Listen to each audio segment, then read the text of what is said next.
بسم الله الرحمن الرحيم. أولا السلام عليكم ورحمة الله تعالى وبركاته. إذا male waxaan ka sii baqaadi doonaa halkii muuqaalkii hore ama casharkii hore inugu joogay. Waxaan soo sameynay admin formka. Admin formka xogta ka soo muuqanaysa waxaan ku soo kaydsanay serverka. Serverka markaan ku soo kaydsanay waxaynu ka soo muujinaynay qaybta loo yaqaan admin formka. Intaa markaan ka nimaadno waxaynu muuqaalkeena ku darsi doonaa haddii aynu overview ka sii bixino soo furayaa projectigi. Projectiga markaan soo furo waxaan gashan doonaa username-kii iyo password-ka ayaan gelin doonaa. Username-kii iyo password-ka markaan geliyo login baan leeyahay. Hadda wuu iga diiday password-kaan khalday. Waayahay. Waan soo geli doonaa markaan xogta saxda ah soo gudbiyo wuxuu ii soo saari doonaa markaa dashboard-kan ii soo saari doonaa. Dashboard-kan waa meeshii aynu ka maamuli lahayn qaybahan oo dhan. Waa dashboard-kii. Dashboard-ku wuxuu inagu kaydsanayna soo sameyn doonaa hadduu alla idmo qaybta ugu horeysa booking. Booking-ka waxaan gashan doonaa xogtii ayaan halkan gelin doonaa tusaale. Xog ayaan gelin doonaa. Xogtaan gelin doonaay waxaan rabaa inay igu dhacdo qaybta serverka inay igu dhacdo xogtaan markaan gashto tusaale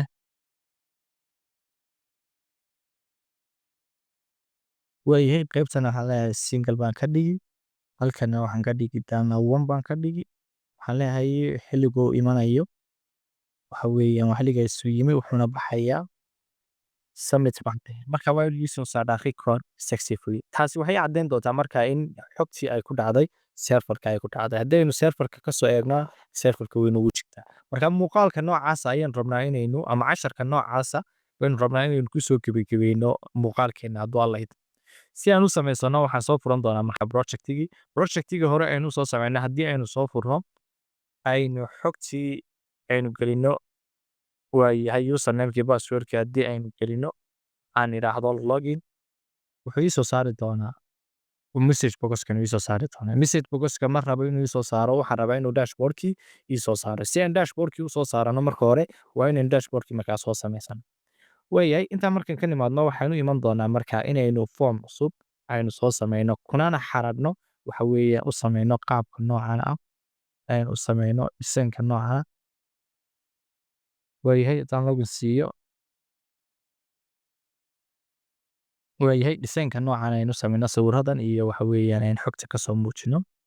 waxaan tegi doonaa markaasaan u sameeyo qaybtii ayaan tegi doonaa magacii namespace-ka ayaad ku dhufan doontaa right click ayaad leedahay right click markaad siisid magacii namespace-ka ahaa waxaad dooran doontaa kusoo darsan doontaa ar baad leedahay ar markaad tirahdid new item baad kasii dooran doontaa new item markaad kasii dooratid qaybtan waxaad ka dooran doontaa form windows form ayaad ku dhufan doontaa intaa markaad ku dhufatid qaybta waa iska tirtiri doonaa halkaasaan waxaan ula bixi doonaa dashboard markaan idhaahdo ar baan leeyahay marka ar markaan siiyo saasuu dashboardkii igu soo daraya dashboardkii markuu saa igu soo daro dashboardka xoogaa waa soo weynaysiisanaya dashboardkii markaan soo weynaysiisto waxaan u iman doonaa qaybtan halkan waxaan ka search gareyn doonaa background image ayaad ku dhufan doontaa qaybta waxaad soo furi doontaa markaa menu-ga deetana waxaad leedahay import ayaan siin doonaa waxaan tegi doonaa pictureska waxaan soo qaadi doonaa sawirkii ayaan soo upload gareyn doonaa okay ayaad siin doontaa sawirku aad buu usoo zoom garaysan yahay si aan u yareeyo waxaan tegi doonaa qaybta ka hooseysa oo background layout-ka ah qaybta markaan doorto waxaan kasii dooran doonaa stretch qaybta ay ku qoran tahay okay marka background-ka oo dhan siduu iigu filnaado qaabkaasuu igu soo saari doonaa marka qaybta markaan ka nimaadno waxaan dooni doonaa qaybahan waxaan yidhi waxaan ka heli doonaa toolbox-kan ku dhufan doonaa toolbox-ka markaan ku dhufano waxaan ku search gareyn doonaa menu strip menu ayaad ku qori doontaa xaggan hoose ayaad leedahay drag xaggaa sare ayaad dhigi doontaa drop ayaad sii doontaa haddii aynu u nimaadno qaybtan waxaa ugu horeysa booking guest room staff iyo payment intaas ayaynu soo xusi doonaa hadduu alla yidhi waayo qaybtan ayaan tegi doonaa waxaan ula bixi doonaa booking waxaan tegi doonaa qaybta labaad ayaan tegi doonaa waxaan leeyahay allahu mustacaan guest ayaan leeyahay qaybta saddexaad ayaan tegi doonaa waxaan leeyahay room qaybtan afraad ayaan tegi doonaa waxaan leeyahay staff waayahay qaybta afraadna shanaadna waxaan ka dhigi doonaa game intaas ayaan soo siisan doonaa menu stripka intaa markaan soo siiyo waxaan u iman doonaa marka aan soo gashan doonaa bannerkan soo search gareyn doonaa drop ayaan halkaa ku siin doonaa drop markaan ku siiyo waxaan tegi doonaa xagga hoose ayaad property-ga waxaad kasoo dooran doontaa qaybta ay ku qoran tahay doc baan ku dhufan doonaa deetana xaggaa sare ayaan dhigan doonaa xoogaa waynu soo yareynaynaa size-kiisa. Maybe intaasaynu dayn doonaa. Midabka xaggan ayaad tegi doontaa, xagga background color ay ku qoran tahay, halkaas ayaad soo furi doontaa. Then waxaad kasii dooran doontaa web, hoos ayaad u socon doontaa ilaa aad ka arkayso yellow. Yellowgaas markaa aynu dooran doonaa, xoogaana saasaan usoo yareyn doonaa. Is okay. Intaa markaan sameeyo waxaan soo gashan doonaa marka aan qaybta aan ka search gareyn doonaa banner. Waxaan ka search gareyn doonaa label. Labelkan ayaan soo jiidi doonaa, halka ayaan drop ku siin doonaa. Labelka ayaan fartiisa soo roonaysiisanaya. Waa soo roonaysiinaya farta, fontigan tigi doonaa. Waxaan ka dhigi doonaa ilaa iyo 46 bool baan ka dhigi doonaa, halkana Times New Roman ayaan ka dooran doonaa. Weeyay, okay ayaad siin doontaa marka. Okay markaan siiyo halka ayaan ku qoran doonaa magaca. Ii soo muuqan doona waxaan leeyahay iga soo muuji hotel management system iga soo muuji. Weeyay, intaa markuu inoo soo saaro waxaan tegi doonaa xagga koonka inaan kasoo bilowno. Weeyay, qaybahan ayaan ku dhufanaya menu strip ayaan ku dhufan doonaa. Isaga waxaan leeyahay qaybta fontigiisa tag. Qaybta fontiga ayaan tegi doonaa xoogaa. Isagana Times New Roman ayaan kasoo dhigi doonaa, oo halkaas aan qoran doonaa Times New Roman. Fartana ilaa iyo 12 baan u dayn doonaa. Okay ma siin doonaa marka. Fartiina saas igu soo roonaysa. Qaabkaas markaa igu soo baxay. Intaa markaan sameeyo, haddii aan soo rangareeyo on passwordkii kasto on login siiyo, weeyahay aan passwordkii geliyo aan yiraahdo admin, weli wuxuu ii soo saari doonaa message boxkii saan u tirtiro aan ugu sheego waxa weeyaan aan idhaahdo formkan dashboardka igu soo saar. Waa inaan qaybtii message boxka tagaa. Loginkii ayaan double click siinayaa. Double click markaan siiyo hoos ayaan leeyahay. Xogta rasmiga ah markuu soo akhrido waxaad soo saartaa message boxkana ku qoran login successful ah. Waxaan leeyahay intaas waxaan iska tirtiri doonaa. Magacii formkan la soo baxday waa dashboard ayaan la soo baxay. Dashboard ayaad halkaa markaa ku qoran doontaa. Dashboard markaad ku qoratid, dashboard waxaan u soo gaabsan doonaa oran doonaa DS ayaad u soo gaabsan doontaa. Halkaana waxaad leedahay meel walba oo aad ku aragtid DS. DS waxay ka dhigan tahay waa dashboard, waa formka dashboard loo yaqaan. Haddaba halkaa waxaan dooran doonaa DS-ka ayaan dooran doonaa oo dashboardkii ah. Waxaan leenahay DS-ka noo soo saar betri. Marka formka isagaa raadinaya, isagaana formka kuu soo saari doona. Save baan leenahay. Start baan leenahay. Weeyay, adminkii ayaan soo furi doonaa. Waxaan xogtii ayaan gashan doonaa. Xogtii markaan gashado login ayaan siin doonaa. Login markaan siiyo passwordkii waa khalday. Weeyay, login ayaan siin doonaa. Login markaan siiyo wuxuu igu soo kacay dashboardkii ayuu igu soo kacay. Dashboardkii shaashadda kuma wada filla. Saan shaashadda ugu filaysiiyo waxaan tegi doonaa markaa dashboardkii ayaad ku noqon doontaa. Hoos ayaad u socon doontaa. Qaybta ugu hooseysa tegi doontaa. Halkay ku qoran tahay Windows State ayaa waxaan ka dooran doonaa maximized ayaan ka dooran doonaa qaybta ugu sareysa. Marka waxay ka dhigan doontaa shaashaddii inuu inoo weynaysiiyo. Way intaa markaan ka nimaadno waxaan leenahay waxaan soo gashan doonaa qaybtan ayaynu soo programin doonaa. Qaybta markaan soo programin si ay inagu soo baxdo hadda marka aynu tan ku dhufano waxaa inoo soo baxaya booking-kan inoo soo baxaya. Formkan aan markaa soo dhisan kareen. Formka saan u dhisan gareeyo waxaan tegi doonaa markaa magacii aadeen hayeen mar labaad tegi doonaa. Right click ayaan leenahay. Add form baan leenahay. Formka aan ku soo darsanayna Windows form inoo noqon doonaa. Halkaas waxaan ka dooran doonaa allow mastanu clean. Formka magaciisa waxaan ka dhigi doonaa booking. Way booking. Markaan siino add ayaan leenahay marka. Formkii saas uu inagu soo daraya. Formkii ayaynu soo dhisan gareynaynaa. Marka waxaan soo qaadan doonaa intan ayaan waxaa control plus C ayaan leeyahay. Formkii ayaan control plus V ku leeyahay. Halkaas waxaan soo bedeli doonaa magaca ayaan soo bedeli doonaa oo waxaan loo bixi doonaa booking. Way booking markaan siiyo xoogaa ayaan soo yaabadsanaya. Isagana waxaan leeyahay centerka ka soo muuqdo. Halkaa dhexda noo yaalo. Waxaan dooran doonaa markaa qaybihii. Waxaan soo gashan doonaa marka label ayaan soo gelin doonaa. Label markaan soo gashano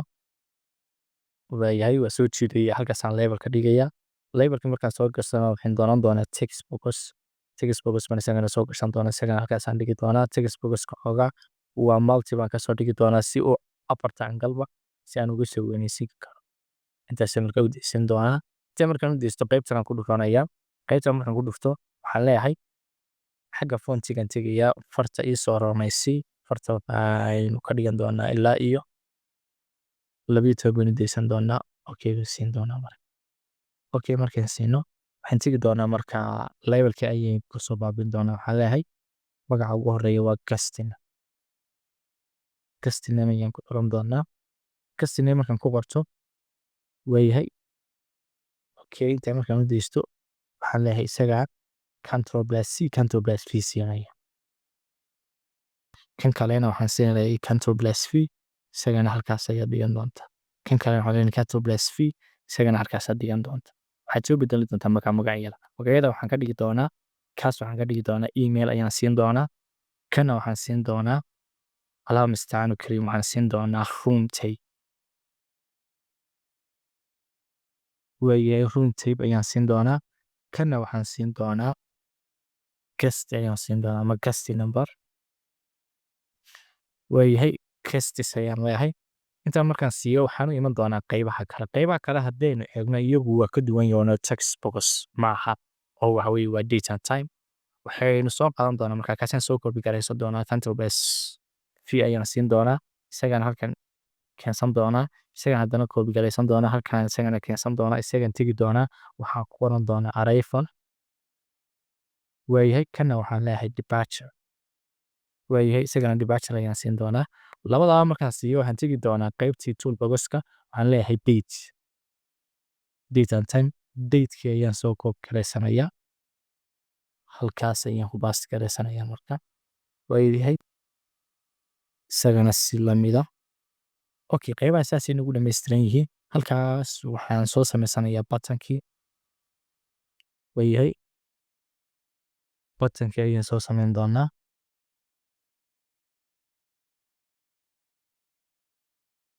waayahay allahu mustacaan xogaa uu iska yara dhawanaysaan butankii space ugu helo qaybtan aan tegi doonaa toolboxka butanka ayaan kasoo search garaysan doonaa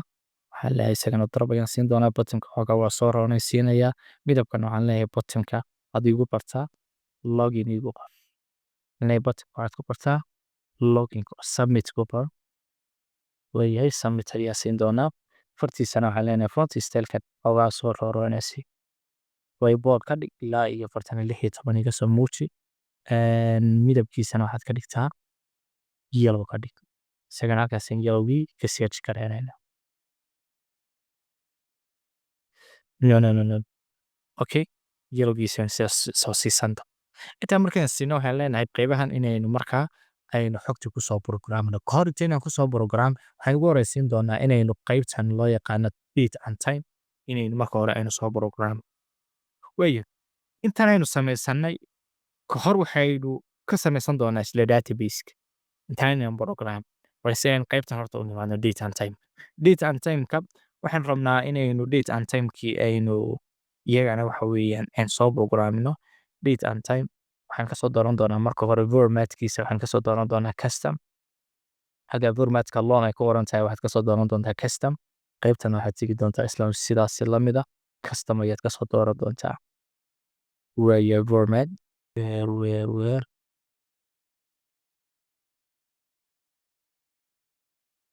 waayahay isagana waxaan leenahay custom ayaan ka dooran doonaa labadaba markaan ka doorano kaa sare ayaan double click leeyahay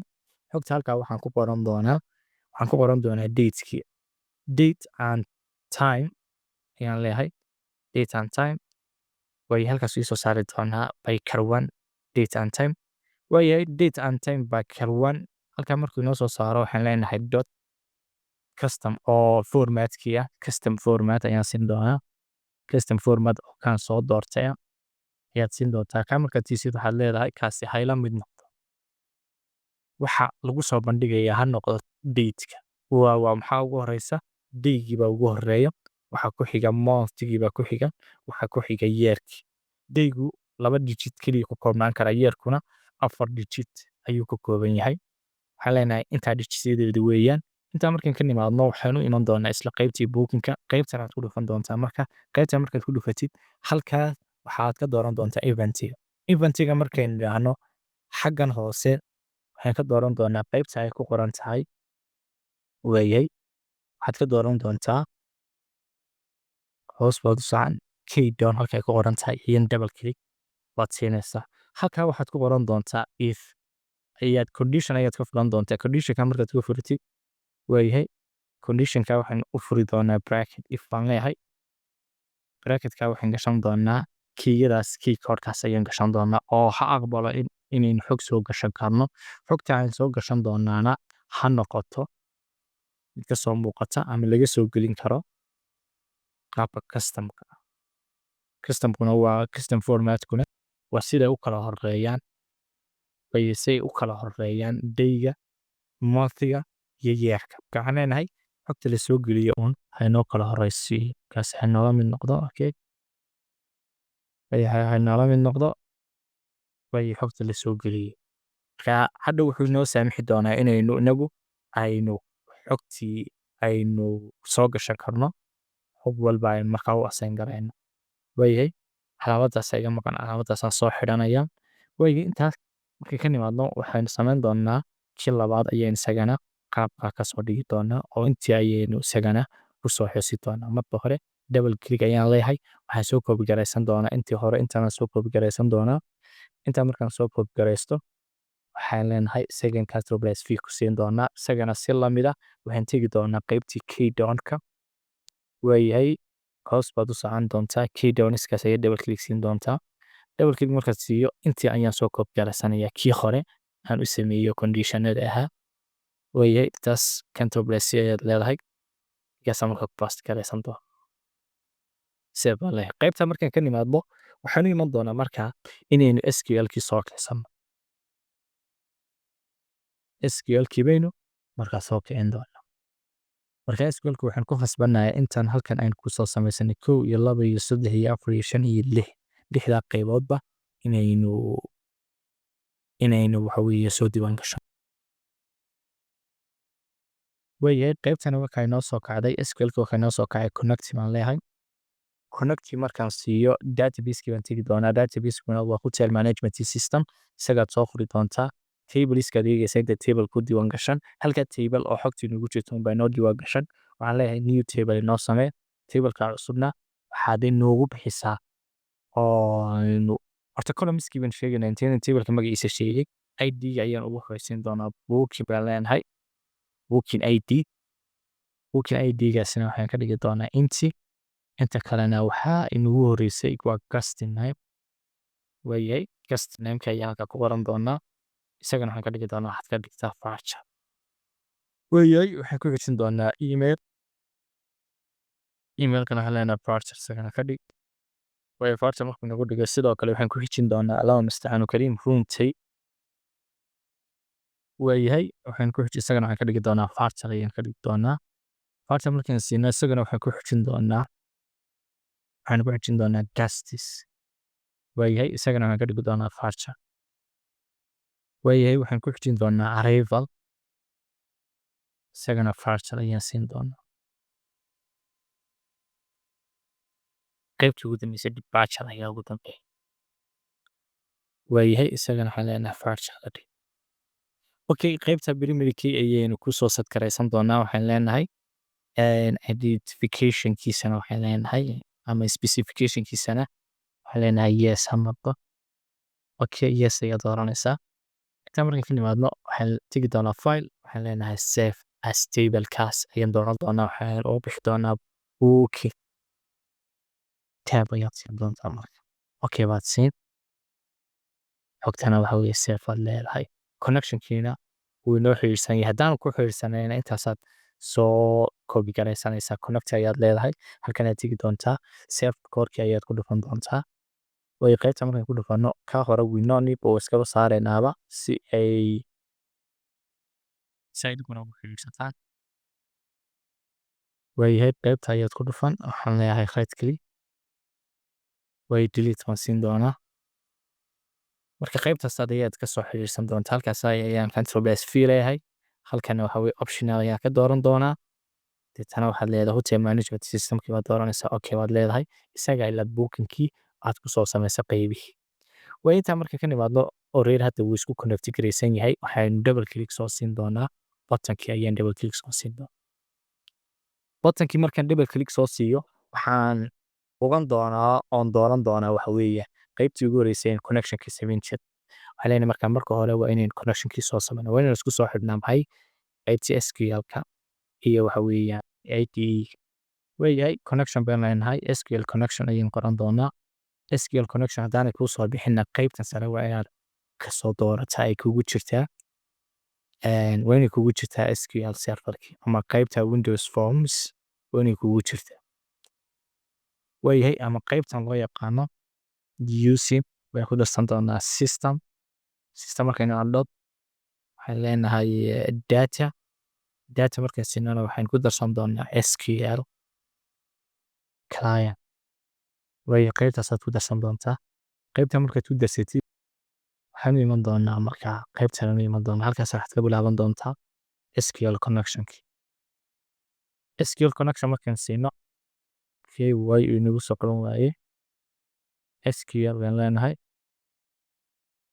connectionka ayaan siin doonaa SQL connectionka waxaan usoo gaabsan doonaa waan leenahay kon ayaan usoo gaabsan doonaa konina waxay kula mid noqotaa waxaan usoo gaabsan doonaa kon meel walbaad ku aragtaana waxay kula mid tahay new SQL connection halkaasi markaa way qoys baan ka furi doonaa qoyska double-kood ayaan dhigan doonaa way qoyskaasna waxaan ka horeysiin doonaa at halkaas column ayaan kusoo xiran doonaa dhexdiisa waxaan xusi doonaa oo ku qoran doonaa linkigii ayaad ku copy garaysan doontaa ama intii baaska ahayd oo connectionkii marka waxaan tegi doonaa database-ka ayaan tegi doonaa ama qaybtii database-ka qaybtaas ayaad ku dhufan doontaa halkan property-gaad markaa ka dooran doontaa data type-ka ama data source-ga ayaad ku dhufan doontaa halka ay ku qoran tahay connection stream deetana control plus c ayaad leedahay halka ayaad had ku siinaysaa control plus v intaas waxaa nagu samaysan connectionka ayaa nagu samaysan inter ayaan leenahay waxaanu soo furi doonaa markaa connectionka ayaan leenahay deetana waxaan siin doonaa obli weeyahay halkaa markaynu nimaadno waxaan ka bilaabi doonaa commandkii ugu horreeyey waxaan soo qoran doonaa SQL command weeyahay SQL command markaan siino waxaan leenahay SQL command meel walbaad ku aragtay CMD uu nagu soo gaabi CMD-na waxay kula mid tahay waa new SQL command weeya double-kood furo isagana halkan waxaa weeya bracketkii ka soo xir semicolumkii ku darso halkaa dhexdiisa inoo imo dhexdiisa waxaan leenahay markii hore select baan lahayn oo shay inoo soo door baan lahayn laakiin hadda waxaan leenahay shayada iyo waxyaabaha aan soo qoranno noo geli markaa insert markaynu naano soo geli into halkee tablekii markaa magaciisii sheegay tablekii loo yaqaano booking tab ayaan leenahay booking tabna waxaad u samaysaa value u samee valueyadiina waa xogihii inoo kaydsanaa valuegii markaan samayno values deetana double-kood ayaad furan doontaa waxaan leeyahay bracket ayaad furan doontaa bracketka dhexdiisa waxaad xusi doontaa oo weeye columnskii aynu soo sheegay marka columnska waxaan ka horeysiin doonaa at columnkii nagu horreeyey wuxuu ahaa guest name buu ahaa guest namekii baad sheegi doontaa ayaan leenahay kii labaad ayaan sheegi doonaa kii labaadna email buu ahaa ayaan leenahay kii saddexaad ayaad sheegi doontaa kii saddexaadna wuxuu ahaa room type hadhow hadduu qaab qoraaleedkaad u qorta hadduu mid keliya oo qoraalkiisii duwanaado uu kaa diidi doonaa kaa labaadna waxaan leenahay guestis ayaan leenahay waayo isagana waxaan siin doonaa atti markaan siino qaybta ugu dambeeya arrival baan leenahay qaybta ugu dambeysana waxaan leenahay isagana departure ayaan ka dhigana marka fartu mar walba small up ku ahaato way departure xag kama dambeeyaan departure wax xog oo ka dambeeya ma jiraan qaybta markaynu marayno waxaan leenahay qaybtaasaan koma siin doonaa xogta halku kasoo akhrisan maxaa noqdo oo ka dhigan connectionki waayahay intaa markay ka nimaadno waxaanu soo sheegnay tablekii iyo columnskiisiiba halkaa waxaan ka furi doonaa wax loo yaqaano CMD oo connectionka xogta waxaan rabnaa inuu ka soo saaro ama CMD-ga amarka xogta waxaan rabnaa inuu xogta ka akhristo oo marka hore xogta la soo geliyo waxa loo yaqaano qaybihii aynu soo sameynay soo text box-kii ah text box-ku markaa xogta ka qaadan doonaa markaasuu xogta upload gareyn doonaa markaa si aan ugu sheegno waxaan leenahay parameter ayaan siin doonaa waayo parameter markaan siino parameters waxaan leenahay add ayaan siin doonaa add with waayahay with value ayaan siin doonaa add with value markaan siino bracket baan soo furan doonaa bracketka waxaan u qoran doonaa at double-kood ayaan furi doonaa marka halkaa ayaan sheegi doonaa magacii database-kana waxaanu la soo baxnay guest name waayahay weliba qaabkii u qorneyd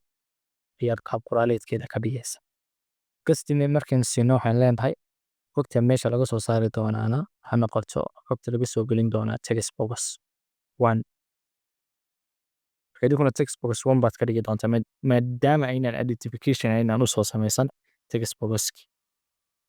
marka text box 1 kaas intaa u deysan doonaa haddii aynu qaybtan tagno aynu qaybtan kasii dooranno waxaynu ugu qoraan outputka waa text kana waa text box 2 ayaanu ugu qoran saasay markaa text boxyadu ay isugu xigaan qaybtan ayaan koobi garaysan doonaa qaybtan markaan koobi garaysto ayaan waxa weeyaan qaybihii kale ku bedelan doonaa waayahay qaybtan waxaan ku bedeli doonaa email ayaan ku bedeli doonaa emailkana waxaan leeyahay lambarka isaguna text box 2 hayga soo muuqdo qaybtana waxaan ku bedelan doonaa allahu mustacaan karim waxaan leeyahay room tape room tape markaan siino isagana waxaan leenahay text inooga soo muuqan doona text box 3 ha noqdo okay qaybtanna waxaad inooga yeeshaa waa guestis weeye isagana room 4 haynoo noqdo text box 4 haynoo noqdo intaa markaynu ka nimaadno qaybaha kale iyagu waa ka duwan yihiin waxaan nidhi iyagu waa date waxaan tahay sidaa awgeed qaabka u qormaanaya waa ka yar duwanaanaysaa halkaa waxaan leenahay isagana waxaad ka dhigtaa arrival baan siin doonaa isagana waxaan leenahay text box isagu maaha waa date xogta wuxuu la soo gelinayaa waa date weliba qaybta beaker 1ka weeye isaguna halkaa text maaha oo propertygiisu text maaha propertygiisu waa value ayaan siin doonaa value ayaad ku qoran doontaa value markaad ku qorato enter baan leenahay isagiin koobi garaysan doonaa kan markiin koobi garaysano waxaan leeyahay control plus v ayaan leeyahay intaasna waxaan ku bedeli doonaa departure weeye isagana waxaan leeyahay qaybtii labaad ka weeye haddii aanu kugu jirin ama maybe uu khaldan yahayna error buu kaa soo saari doonaa halkaa markaynu marayno waxaan leenahay execute ninkiil waxaan leenahay cmd-ga amarkani ha fuliyo waxa weeyaan execute ayaad siin doontaa ninkiil tan intaas ayaad ku soo xiri doontaa inter baad leedahay inta markaynu siino waxaan leenahay xogta haddii la soo helo xogtaasi sax noqoto waxay noo soo saaran intaan noo soo saaran waxaynu soo xiran doonaa connection kon ayaan leeyahay itana close ayaad siin doontaa waayahay close ayaan leedahay intaa markay ka nimaadno waxaynu oran doonaa markaad xogtaas soo heshid soo saar message boxkan ayaan leenahay message boxka markaynu siino waxaan leenahay date show noo soo muuji inoo soo muujinaya marka attribute-ka ama string-ka halkaa ku qorano waxaan leenahay record save waayahay sexy waxaa noo soo saar waayahay inta markay ka nimaadno waxaan leenahay qaybtan oo kale marka waxaan leenahay dhibalkood halkaa ka fur save dheh xogta ha save gareeyo amarkaa save haynoo qaato amarkaa markuu noo qaatona wuxuu nagu soo muujin doonaa message boxkaasina haynoo soo saaro okay haynoo soo saaro message box dad okay intaa markaynu ka nimaadno waxaan leenahay haddana waxaad nagu sii ladhaa message box kale oo loo yaqaano message box icons waayahay message boxka ayaan qoran doonaa box icons ayaan leeyahay marka iconkuna haynoo noqdaa icon inoo muujiya information waayahay marka icon yaroo informationku ay ku qoran yihiin ayuu noo soo saari doonaa information ayaan leeyahay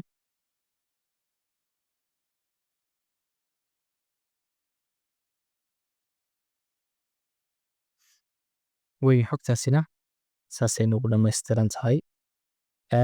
markaa waxaa inoo hadhay waxaynu soo samaysan doonaa inaynu u yeedhno oo tusaale haddaan hadda soo dhibaagareeyo dee weli waxa weeyaan qaybtan waa inaan tagaa saan ugu soo xidho aan idhaahdo qaybtan marka lagu dhufto waa inuu soo saaraa markaa xogtaa soo saara markaa qaybtan aan tegi doonaa waxaan ka samaysan doonaa magacii aan bookinka ula soo baxay foomka waxaan usoo bixiyey bookin ayaan usoo bixiyey bookinna waxaan leeyahay meel kastaad bookinka aragtid kusoo gaabso bk itana waxaan leeyahay bk meel walbaad ku aragtaana waa bookin new bookin weeyaan intaas waxaan leeyahay dad show ii soo saar show baan leeyahay bk baan leeyahay dad show okay isagii baan bracketkii baan xidhayaa save aan leeyahay waa soo keenay oo yahay intaa markaan soo kicino waxayn leenahay admin sana passwordka ayaan gashan doonaa login ayaan siin doonaa login markaan siiyo haddaan tago booking waa inay soo baxdaa booking waliba centerkan hadhow kasoo muujisan doonaa hadda waxaan isku dayi doonaa xogtaas inuu akhristo oo noo diiwaangeliyo waxaan leeyahay daauud emailkiisu yahay daauud@gmail.com roomkiisu uu yahay waxa weeyaan kaba soo qaad single martidu waa hal oo qof oo keliya xilliga uu imanayayna waa 4tii bisha wuxuuna tegi doonaa 26 bisha summit sidaa awgeed waqti saasuu nagu save gareeyay haddii aan database-ka tagno hadda database-ka ku noqdo qaybta aan refresh gareeyo aan idhaahdo database-ka markaan soo saaro hotel management system aan database-ki tago aan halkaa ka eego booking table-ka aan soo furo aan idhaahdo xogta ku jirta ii soo select garee